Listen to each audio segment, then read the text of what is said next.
Finally দেখো আমাদের কিন্তু বটি বানানো হয়ে গেছে। দেখো তোমার দাদা ভাই কিন্তু বটি বানিয়ে ফেলেছে। দেখো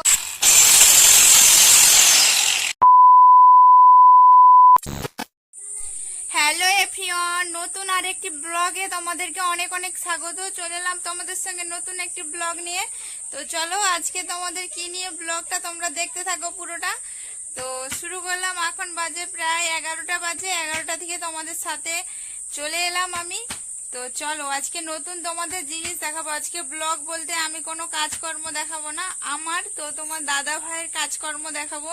তো চলো কি কাজকর্মটা তোমাদেরকে বলেই ফেলি ফাইনালি, ওই জন্যই তোমাদের সামনে চলে এলাম। তো তোমার দাদা ভাই বাড়িতে আমাদের দুটো গরু আছে, তো তাদেরকে ছানি কাটতে হয় আমাদের। প্রত্যেক বছর কিন্তু একটা করে ছানি কাটার পাত আসে বাড়িতে। তো রথের সময় আমরা পাতগুলা নিয়ে আসি, তো তারপর সারা বছর আমরা ছানি কেটে গরুকে খাওয়াই। তো সেইগুলোই আমাদের বাড়িতে অগাধ পড়ে আছে তেতালাতে, এই যে ছোট এই কুঠিরের উপরে তো পড়ে আছে। তো সেইখানে পড়ে থাকতে থাকতে আজকে তোমার দাদা ভাই জল হচ্ছে। এমনিতেই তো কিছুদিন আগেই থেকেই জল হচ্ছে, প্রায় বাড়ি থেকে বেরানো যায়নি। তো ওই জন্যই তোমার দাদা ভাই বসে থেকে থেকে মনে পড়েছে আমাদের পাকার বাড়ি হচ্ছে, তো মিস্ত্রিরা কাজে লাগেনি, তারাও কাজ করতে পারেনি জলের জন্য। প্রচন্ড বৃষ্টি হচ্ছে, বৃষ্টির জন্যই কাজ করতে পারেনি। তো ওই জন্য আমাদের বাড়িতে সব মিস্ত্রি জিনিসপত্র আছে। ওই যে রড কাটা মেশিন যেটাকে বলে, তো রড কাটার মেশিনটাও আছে। সেই রড কাটার মেশিন দিয়ে ওই ছানি কাটার বটিটাকে কেটেছে, দুখাদি করেছে, দুটো বটি বানাবে। তো তোমার দাদা ভাই ফাইনালি বলে দিলাম বটি, তো দুটো বটি বানাবে। তো সেই দুটো বটিরই সব আমাদের বাড়িতে কোনো জিনিসটা নেই বলার নেই, ছোটখাটো জিনিস তৈরি করার জন্য সমস্তটাই রয়েছে। তো ওই জন্য তোমার দাদা ভাই তো বটি বানাতে লেগেছে সকালবেলায়। এখন 11টা বাজে, বসে থেকে এখন সময় হয়েছে, ওই জন্যই তোমাদের সামনে চলে এলাম। তো চলো তোমার দাদা ভাইকে ফাইনালি দেখানো যাক।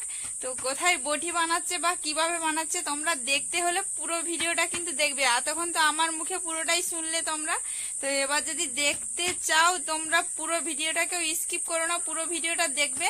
আর অবশ্যই দেখে অবশ্যই ভালো লাগলে কিন্তু অবশ্যই একটা লাইক আর চ্যানেলটা সাবস্ক্রাইব করে অবশ্যই পাশে থাকো। আর পুরো চলো ভিডিওটা দেখতে থাকো। বন্ধুরা দেখো তোমার দাদা ভাই কি বানাচ্ছে, তো চলো তোমাদেরকে দেখাই। তো দেখতেই পাচ্ছ, দেখো দুটো বটি দাঁড় করিয়ে দিয়েছে, সব কমপ্লিট হয়ে গেছে। দেখো বাঁটও পরিয়ে দিয়েছে আর বটিগুলো বস করে দিয়েছে। এগুলো একটু একটু করে আটাবে। এই যে এই বটিটা যেমন আছে, এটা আমাদের কিনা হয়েছিল।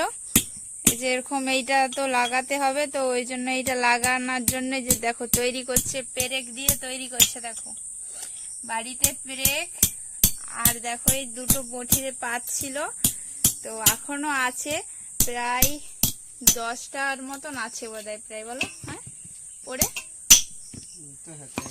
আছে ওখানে। যে এভাবে আমরা তুলে রেখেছি, দেখো এই যে পাতগুলো, এটার ভিতরে কিন্তু পাত আছে। তো দেখো তোমাদেরকে একটু খুলে দেখাই, তাহলে তোমরা বুঝতে পারবে আরো ভালো করে। তো চলো তোমাদেরকে খুলে দেখাই। ও তো এই পাতগুলো আমাদের কিন্তু প্রত্যেক বছর কিনা হয়। দেখো এরকম এইটার সাথে মুড়ে রাখা হয়। দেখো এই পাতগুলো কিনা হয় গরুর জন্য। তো গরুকে এই করে ছানি কেটে দেওয়া হয়, নালে আমাদের গরু খায় না। তো অনেক সময় গোটা খড়ও খায়, কিন্তু বেশিরভাগ ছানিটাই কেটে দিই আমরা বর্ষাকালের সময়। তো বর্ষাকালের সময় বেশি আমরা ছানিটা কেটে দিই। তো এই জন্য এই পাতগুলো বেকার বেকার পড়ে থাকে। আর আমরা কোনো লোহা লক্করকে বিক্রিও করি না, উপরে গাদা পড়ে আছে। তো তোমার দাদা ভাই সেই ভেবেই দেখো সব বানাচ্ছে। তো তুমি কি বানাচ্ছ? বটি। দেখো এই দুটো বটি বানিয়েছে, যে দেখো আর খুলে গেল, আমি খুলে দিলাম। তো এগুলো এখনো কমপ্লিট হয়নি, তো আমাদের সঙ্গে কমপ্লিট করার পরে তোমাদেরকে দেখাবো কেমন হয়েছে। তো চলো কমপ্লিটটা করা যাক, তার আগেই তোমাদেরকে দেখিয়ে দিলাম একটু। তো চলো তোমরা ভিডিওটা পুরোটা দেখবে, কিন্তু পুরোটা দেখলে বুঝতে পারবে। তো চলো এই যে মেশিনটাই করে কাটছিল। তো চলো, তো তখন বলেছিলাম দুটো বটি বানিয়েছে, এখন দেখো এই যে 4টে বটি বানিয়েছে। দেখো পুরো 4টে। তো বটিগুলো কেমন হয়েছে তোমরা অবশ্যই কমেন্ট করে জানিও। একটা দেখো ভালো করে। তো দেখো পাতের বটি, তো কারা কারা ঘরে ব্যবহার করো অবশ্যই কমেন্ট করে জানিও। আর কত সুন্দর বা কি মানে সুন্দর না সুন্দর নয় অবশ্যই কমেন্ট করে একটু বলবে কেমন হয়েছে। তো বাড়িতে কিছু জিনিসপত্র থেকে সেগুলো দিয়েই তোমার দাদাভাই এত সুন্দর বটি বানিয়েছে।